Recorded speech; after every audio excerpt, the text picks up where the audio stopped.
So around each thread usually is some like loose hair. So you pick that up into the thread,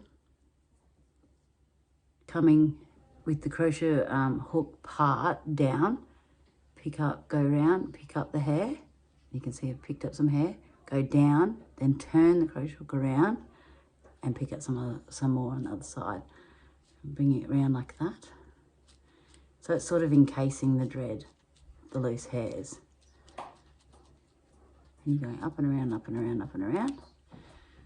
Yeah, so you actually getting the hook down, pulling some hair from the thread, wrapping it around the thread, turning your crochet hook so that then the hook's up this way. It's hooking some more on that side and it's coming around. It's going back and around like that. And while you're doing that, you want to sort of be rolling like this as well, because otherwise you end up with like a stitch coming right along. So that's why I get my hand over the top of it while I'm doing it, and it's twisting the thread back and forth. It feels like it's tight, feels like there's no weak spots when you go along it, and it feels like it's secure. And then I grab a bit of Dreadlocks here, my hands, I'm gonna give them a good palm roll like that.